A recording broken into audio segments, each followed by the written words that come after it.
नमस्कार।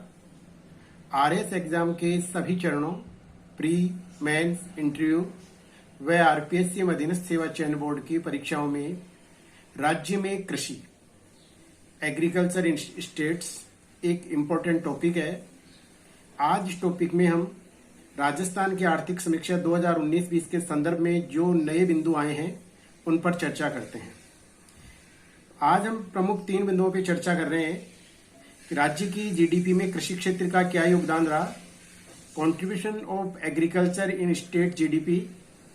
दूसरा टॉपिक जिस पर हम चर्चा करेंगे, राज्य में भूमि उपयोग यानी जमीन का, भूमि का कहाँ उपयोग हो रहा है, लैंड यूटिलाइजेशन इन स्टेट्स। और तीसरा जो हम टॉपिक पे चर्चा करेंगे वो होगा हमारा ऑपरेशनल लैंड होल्डिंग्स, यानी कितनी जोत का मालिक कौन है, यानी प्रचलित जोत धारक। सबसे पहला बिंदु ले रहे हैं आज राज्य की जीडीपी में कृषि क्षेत्र का योगदान। राज्य की अर्थव्यवस्था में कृषि एवं इसके सहायक क्षेत्रों का महत्वपूर्ण योगदान है। कृषि के जो है 4 उपक्षेत्र हैं। कृषि को प्राथमिक क्षेत्र भी कहा जाता है। 4 उपक्षेत्रों में पहला जो है उपक्षेत्र सबसेक्टर हम फसल क्रॉप्स को मानते हैं। दूसरा लाइव स्टॉक्स है, पशुधन। तीसरा फॉरेस्ट्री वानिकी और चौथा मत्स्य पालन फिशरीज। राज्य की अधिकांश जनसंख्या 75% के लगभग कृषि एवं उसके सहायक क्षेत्रों पर जीविकोपार्जन के लिए निर्भर है। यहां हमने जो बात की है वो केवल जनसंख्या की है, कार्यशील जनसंख्या की नहीं की है। कार्यशील जनसंख्या एक अलग बिंदु होता है। लेकिन अब सबसे पहले हम एसजीडीपी में, स्टेट जीडीपी में कृषि क्षेत्र के योगदान को देखते हैं।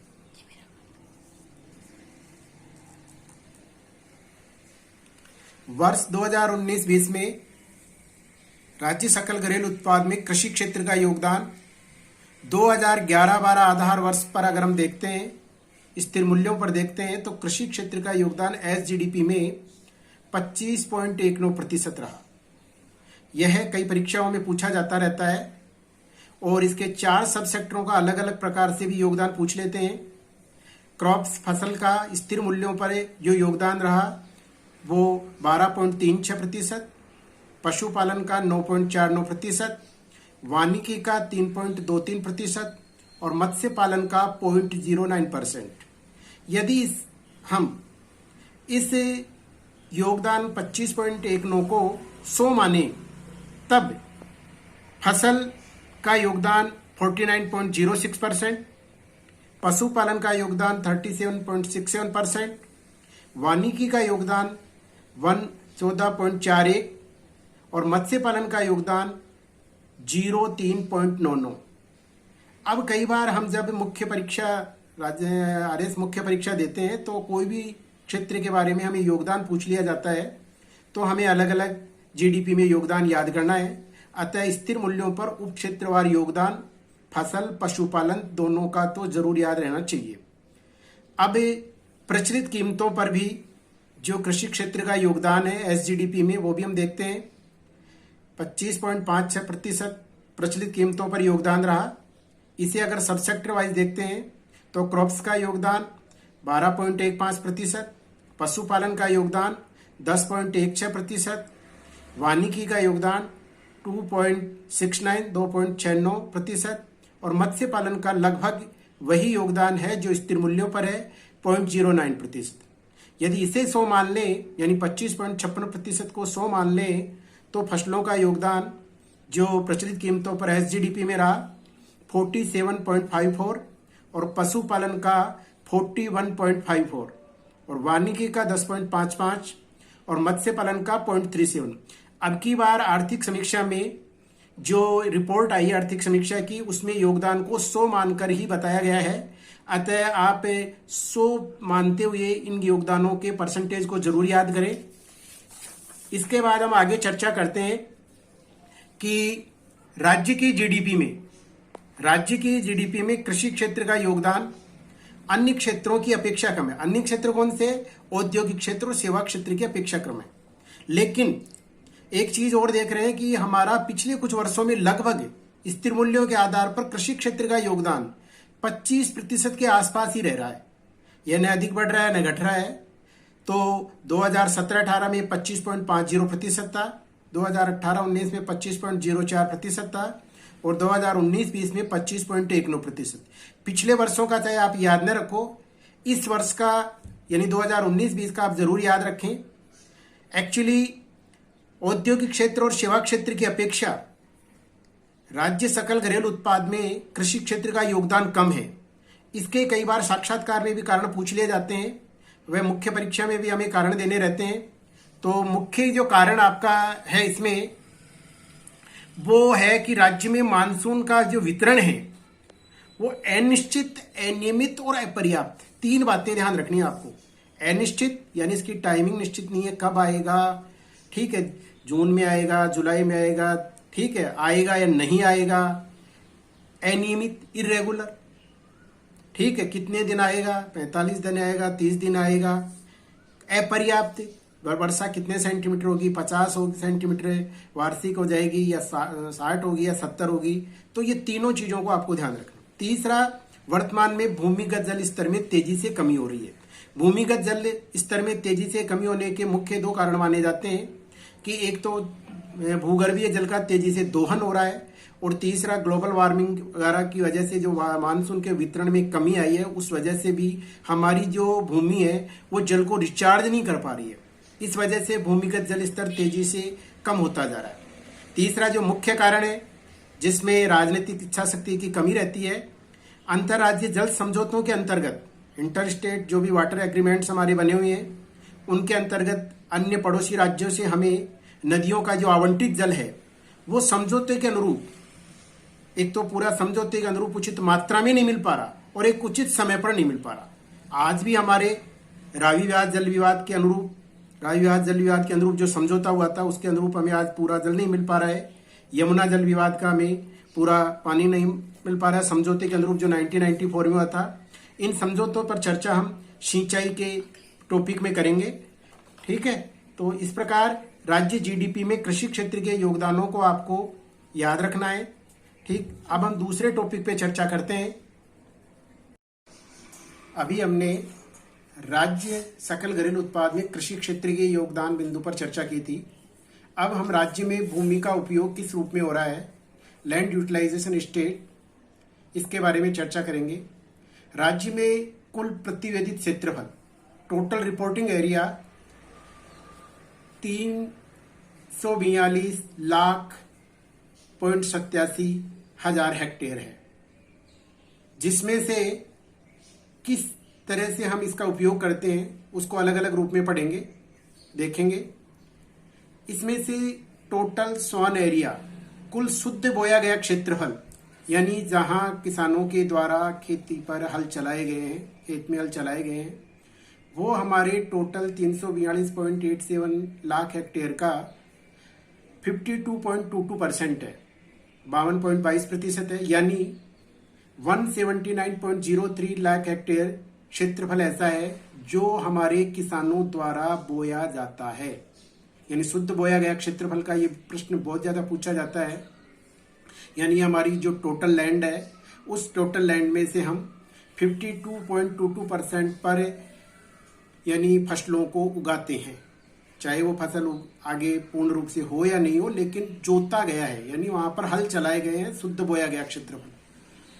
अब ये है कि तीन प्रकार की जो लैंड है उसको भी हम शुद्ध बोया गया क्षेत्रफल में कन्वर्ट कर सकते हैं। पहली है जो कल्चरेबल वेस्टलैंड, यानी कृषि योग्य व्यर्थ भूमि, ये हमारी 11.17% है। अन्य चालू पड़त यानी करंट फैलो दो प्रकार के होते हैं। एक तो करंट फैलो वो लैंड होती है, वो जमीन होती है जहां हमने एक साल खेती की और एक साल नहीं की, जबकि अदर देन करंट फैलो अन्य चालू पड़त वह भूमि होती है जहां 2-3 साल हमने खेती नहीं की और एक साल खेती करते हैं। तो इन तीनों प्रकार की जो लैंड है, व्यर्थ भूमि, अन्य चालू पड़त और चालू पड़त, यानी culturable wasteland, other than current fallow और करंट फैलो, इन तीनों प्रकार की, यानी मैंने बताया ABC, तीनों प्रकार की जो भूमि है उसे हम मृदा उपचार, उर्वरकों का उपयोग करके, जल प्रबंधन, वाटर मैनेजमेंट करके तथा किसानों को साख ऋण उपलब्ध करा के भी उन तीनों प्रकार की जमीनों को शुद्ध बोया गया क्षेत्रफल वाली जमीनों में परिवर्तित कर सकते हैं। इसके लिए हमें क्या करना पड़ेगा कि मृदा में जिन तत्वों की कमी है वैसे उर्वरकों और कीटनाशकों का उपयोग करना पड़ेगा।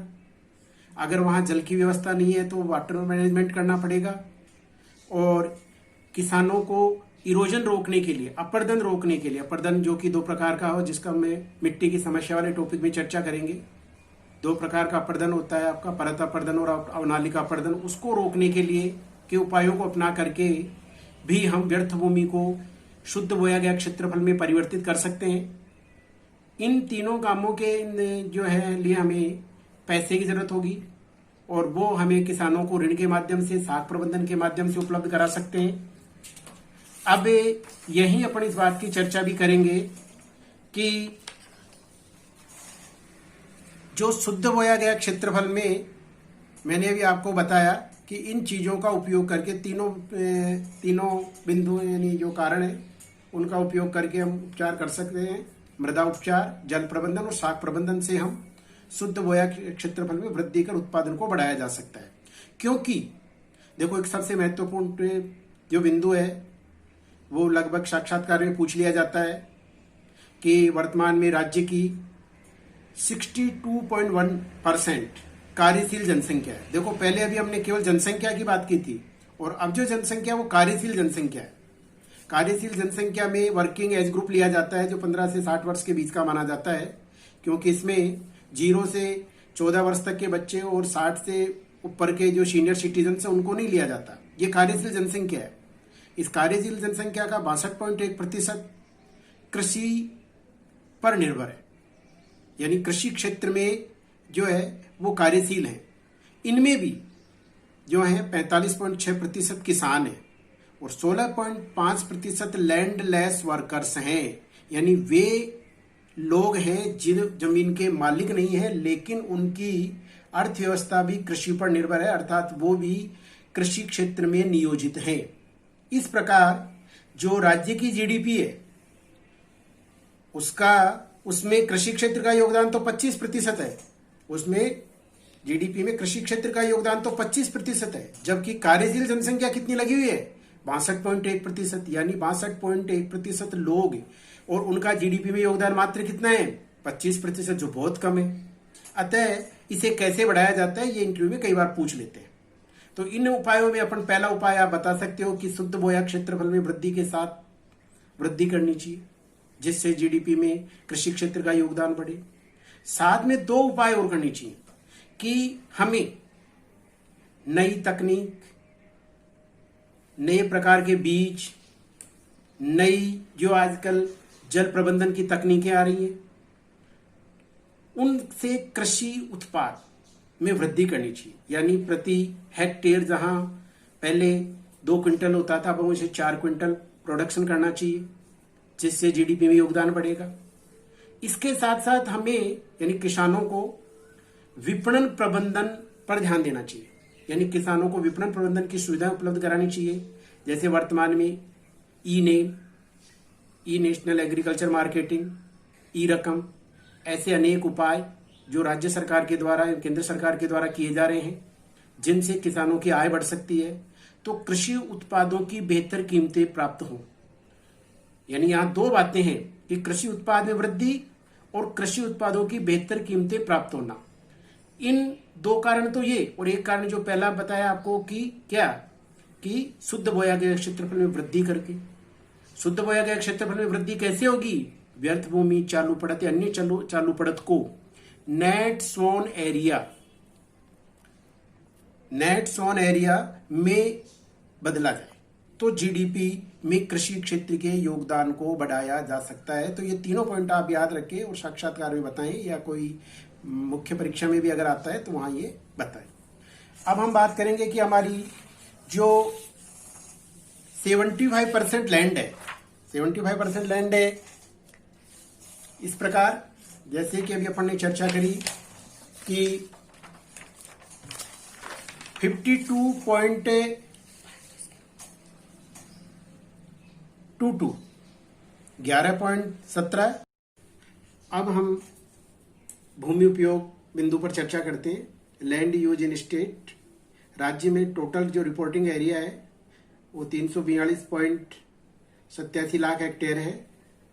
इसमें से 52.22% हमारा शुद्ध बोया गया क्षेत्रफल है।